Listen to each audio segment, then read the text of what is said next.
Senhores convidados, senhores senadores, senhoras senadoras,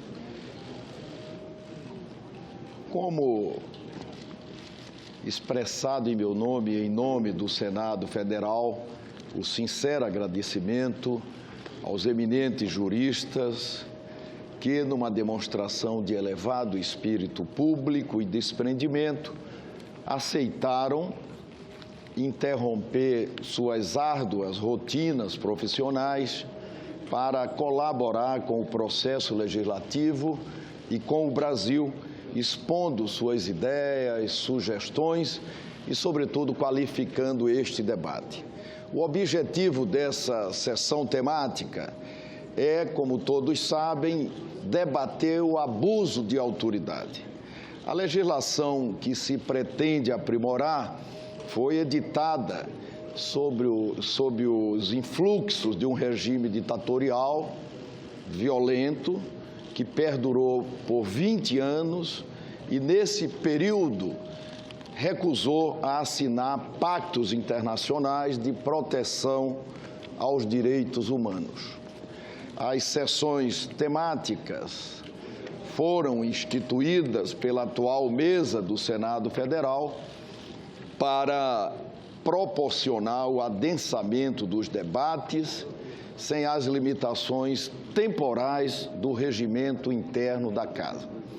Aqui, senhores convidados e senhores senadores, foram debatidas as mudanças na Petrobras, na legislação político-eleitoral, na terceirização e, na semana passada, discutida a PEC do teto dos gastos públicos e também o abuso de autoridade.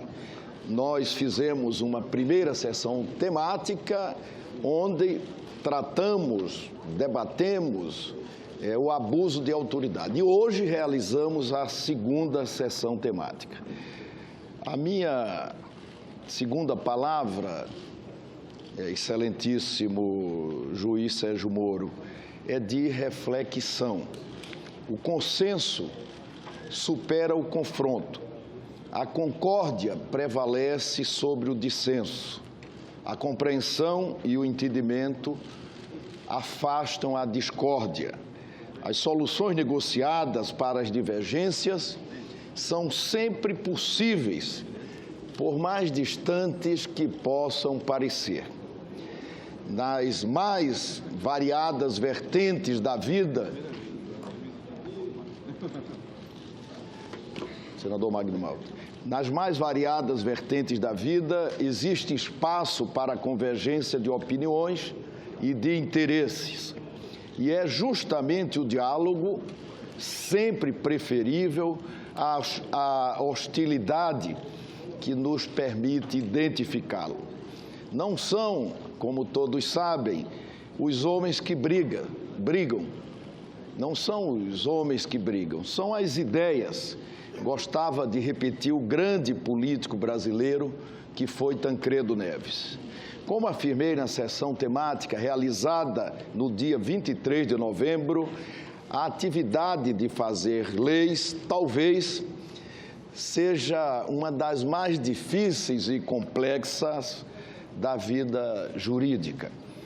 Norberto Bobbio, a cujos ensinamentos não cansamos de recorrer, dizia que é preciso lutar muito para fazer descer a democracia do céu dos princípios para a terra onde se chocam adensados interesses. A história da humanidade gira em torno da dominação. A barbárie, porém, foi substituída por relações civilizadas entre os detentores do poder e aqueles que são seus destinatários, sob a disciplina de uma ordem jurídica que preserve os direitos individuais fundamentais. O mesmo povo do qual emana o poder, conforme está explícito logo no pórtico da nossa Constituição, é aquele que demarca as fronteiras de proteção aos seus direitos essenciais. Geraldo Ataliba nos ensinou que as liberdades públicas inscritas na Constituição são as mais expressivas balizas ao poder do Estado. Configura usurpação, constitui-se na mais grave violação constitucional o exercício, seja pelo Legislativo, seja pelo Executivo, seja pelo Judiciário, de ato de poder de todo tipo, ou de qualquer ato de força voltado contra os cidadãos, ultrapassando essas mesmas barreiras. Esclarecia o eminente professor que a força desamparada do direito é mais repugnante num Estado democrático do que em qualquer outro. O Estado tem a força que os cidadãos lhe conferem. O seu uso contra o cidadão deve ser, portanto, repelido. O bem jurídico tutelado pela legislação que pune o abuso de autoridade é constituído pelos direitos fundamentais do cidadão, cuja liberdade individual, intimidade e domicílio são invioláveis. Sua importância é tanta que possui status de cláusula pétrea. Para Heleno Cláudio Fragoso, a Declaração dos Direitos do Homem e do Cidadão afirmava a existência de certos princípios superiores e imutáveis que se impõem em todos os tempos a todos os povos. Tais princípios os homens deveriam ter sempre diante dos olhos. Os legisladores, para lhes servir de guia, os cidadãos de salvaguarda. Mas não basta declarar, como todos sabem, é preciso garantir, tornar efetiva a proteção. A preocupação mundial, senhoras senadoras, senhores senadores, é produzir um sistema legal que efetivamente assegure os direitos fundamentais e as liberdades públicas. Nelson Mandela, um dos maiores líderes políticos de todos os tempos, advertiu que não há caminho fácil para a liberdade. A prevenção do abuso de autoridade, portanto, é compromisso do Estado democrático de direito e dever essencial do poder público. Trata-se de ilícito grave, repreendido nas esferas penal, civil e administrativa. Na esmagadora maioria dos casos, envolve relações entre pessoas simples e esferas inferiores ou intermediárias de poder. O abuso de autoridade surge da apropriação dos centros de dominação para servir aos desejos pessoais, fragilidade à qual todo ser humano está sujeito e nenhum de nós, absolutamente nenhum de nós, está imune aos sistemas de controle legalmente instituídos. O ilícito pode advir do indevido uso de algemas, passando pela detenção de desafetos por motivos pessoais, interceptações telefônicas, ambientais e telemáticas clandestinas, até prisão sem as cautelas legais ou quebra de sigilo de jornalista para violentar o princípio constitucional do sigilo da fonte. Não quero mais citar aqui, para não delongar essa apresentação, o caso da jornalista Andresa Matais, nem o caso do repórter da revista Época.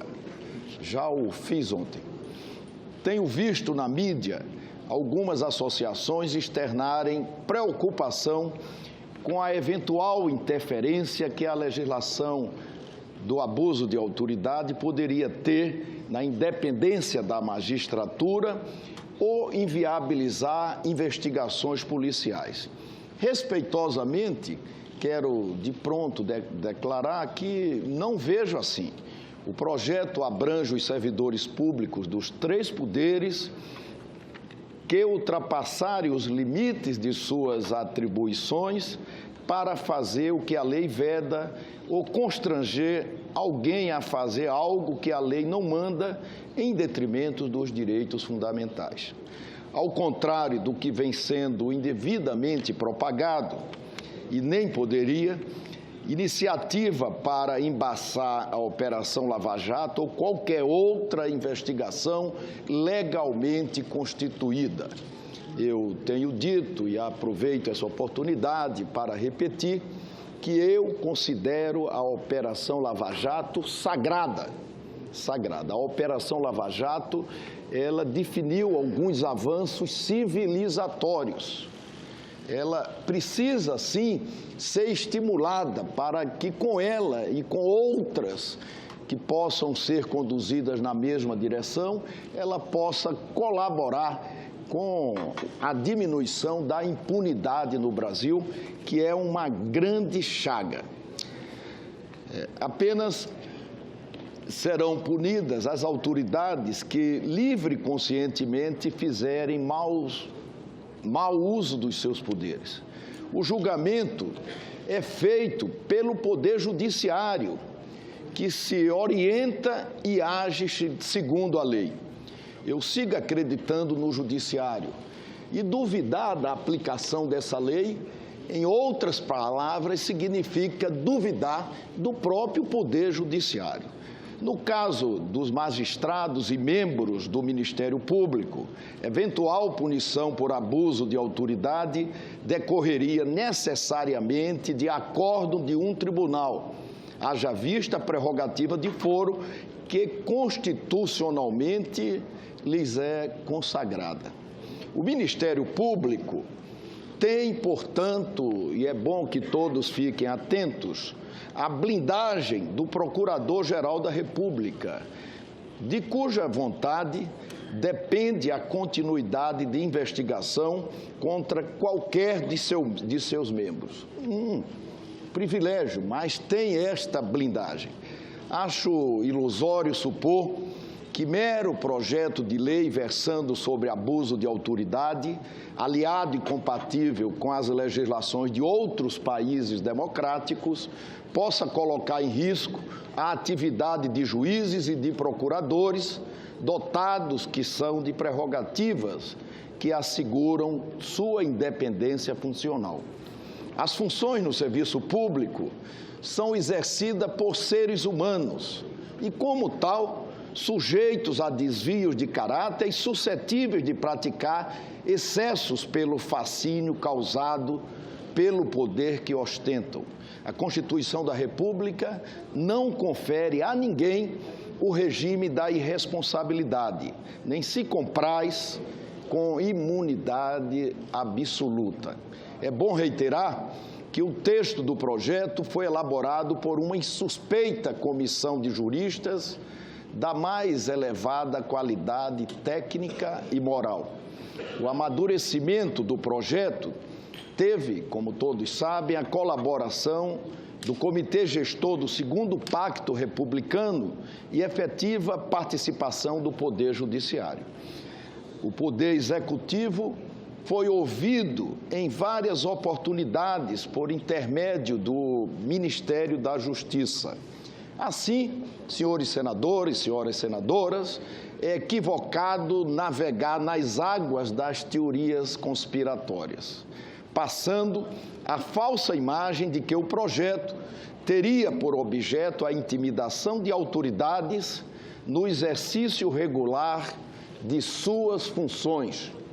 Aliás, no estágio civilizatório atual, com técnicas e equipamentos avançados de investigação, bem como a qualificação profissional de policiais, promotores, juízes, lançar mão do abuso de autoridade para desvendar crimes só se justifica por pura maldade, preconceito ou grave psicopatia. Tenha-se a santa paciência, não se pune a autoridade, mas o abuso exatamente para garantir a autoridade. A meu ver, ministro Gilmar Mendes, diante da majestade do bem jurídico tutelado, os direitos fundamentais e as liberdades públicas, o projeto ainda é ameno, bastante ameno. O tema é seguramente importante, tanto que, em 1985, mereceu da Organização das Nações Unidas uma resolução sobre os princípios fundamentais de justiça relativos às vítimas da criminalidade e de abuso de poder. Por isso, os agentes públicos e aplicadores da lei envolvidos na persecução penal estão sujeitos a limites na sua atuação. Essas fronteiras estão postas na Constituição Federal e são do conhecimento de todos, especialmente dos que integram ou integraram bancas examinadoras de concursos públicos.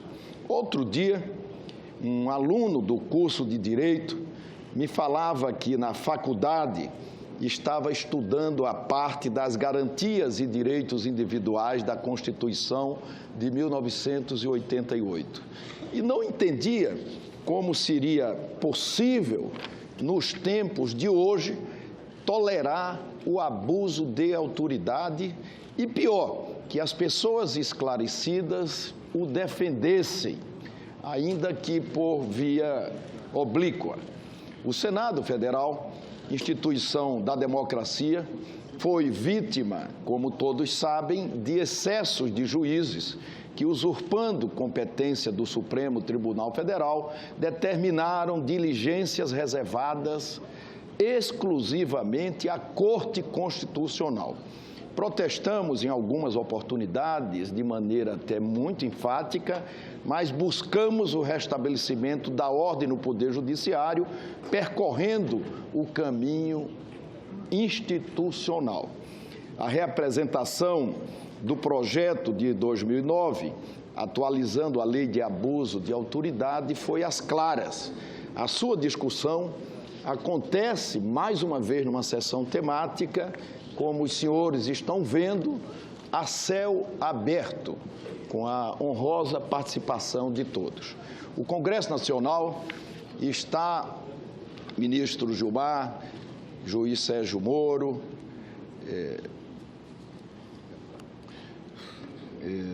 o Congresso Nacional está receptivo ao diálogo e permeável às críticas e sugestões para corrigir eventuais falhas na proposta legislativa em debate. Claro, só não pode o Congresso Nacional ser omisso nesse momento histórico, nem de conivência com atentados contra as liberdades públicas, as quais tem o dever de proteger.